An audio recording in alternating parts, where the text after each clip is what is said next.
Welcome back in, everyone. Today is a special day here at WNDU. We are celebrating 70 years as a news organization, and who better to have than Gary Sieber to join me on the noon show today? Because Gary, you have been here for quite a bit. About two-thirds of that history. Yeah, right. What year did you start here? I started actually as a student in about 1980. I was officially hired in 81.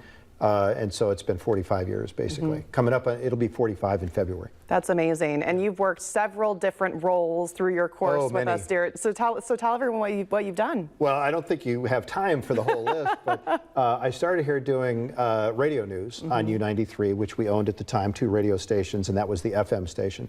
So I started doing that. I moved into TV. I was, even before that, I was, while I was a student at Notre Dame, I was a part-time weekend news reporter. So I'd come in and do TV stories on Saturday and Sunday.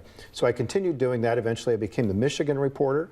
My family, my dad grew up in Berrien County, Michigan, so I was a sort of a natural fit for that. Eventually I was the assignment editor. I was the downtown political reporter. I became managing editor. I was the news director here for several years from about 85 to 91. I started teaching at Notre Dame in 91, and that was for about 30 years that I taught at Notre Dame in broadcast journalism. And while I was doing that, then I made sort of this transition over to the weather side when we started a Saturday morning show. And so I was also the FCC regulations person and license renewal and all that. So I had kind of an administrative role as well. You've certainly made your mark here, Gary. We thank you for all you've done for us. You brought in Mark Peterson. We just talked about that because Mark just retired. You were the one that hired him, right? Right. I hired in 1985. Now, I was technically not news director yet, but I was the managing editor. And so I recommended Mark, and I did the interview process and all that, and Mike Collins was the news director. Many people will recognize that name, and he was the guy that hired me back in the old days. And anyway, he said, sure, let's, whatever you recommend. And we hired Mark, and he turned out to be spectacular for us for 40 years. Absolutely. So. Okay, we dug deep in the archives. We got to show this video to take you guys back to the 1980s when here you are, a reporter out on the street. You said you were trying to figure out where you think this was? I think that's the South Bend Clinic in the background. I'm not positive. But yeah, I recognize the coat and the gloves there. Where you can see the, it was a cold day. Yeah. Now that one is when we shot in the newsroom. Look at, that's a manual typewriter that's there. We did not have computers back in that era. We actually worked on manual typewriters. You guys had it so much harder in so many ways, thinking about working under deadlines, and there's no backspace there. I mean, talk to me about what that was like as a reporter without the technology advancements we have today. It was very different. You're right, it was challenging in some ways, but we didn't know it was challenging because it's just what we had. When you were typing on those manual typewriters, you were banging away on those things, and you had to hit the keys hard enough to get through 6-ply copy of carbon, because each copy went to like the producer, the director, the anchor, and one of them was where we had the top white script was the one that went on the teleprompter, and you had to put the papers together, tape them together, and run them on a conveyor belt under a camera. That was your teleprompter back in the old days. Yeah.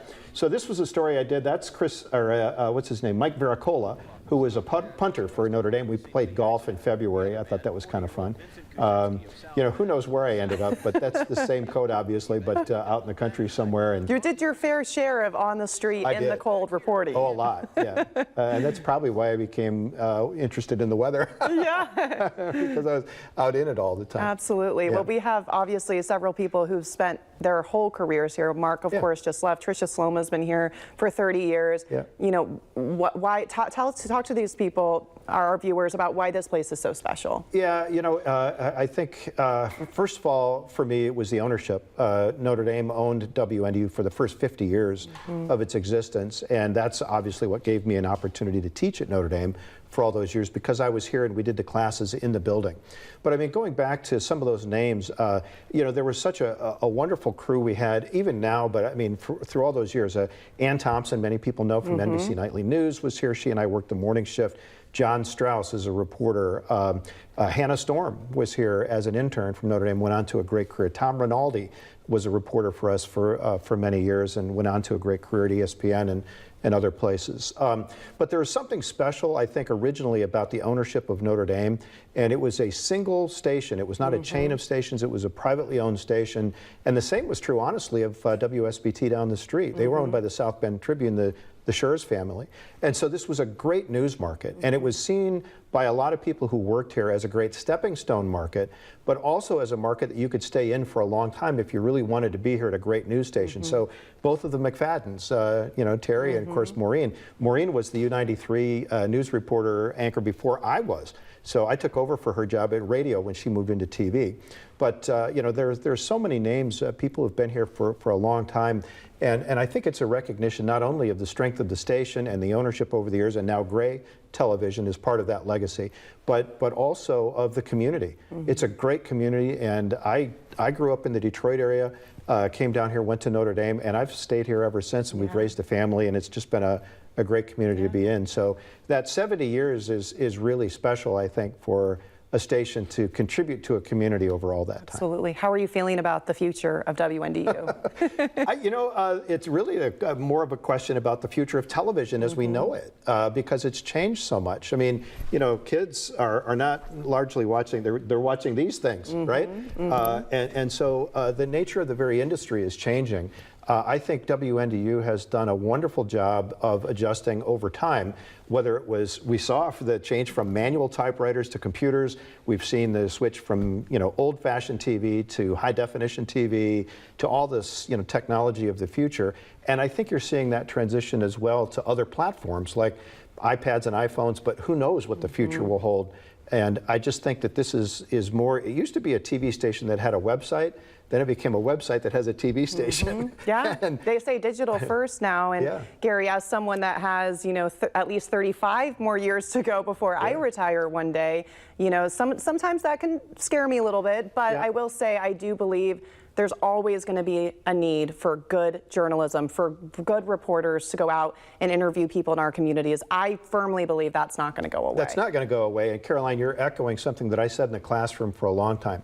The technology is hardware. That changes. It changes all the time. What you write is software. You know, and that is, it's the programming, it's the content, it's that. And there's no substitute for good reporting and for people asking questions and for holding people accountable. That's journalism, you know, and journalism, whether it's on an iPhone or whether it's on a television set like the old days, it's still the content that you put in it that is really the key. And we will keep doing that work. Absolutely. Gary, thank you so much for taking the time. I know we could talk, we could have budgeted a lot more time for this, but thank you so much for being here today. We're going to take a short break and we'll be right back. Stay with us.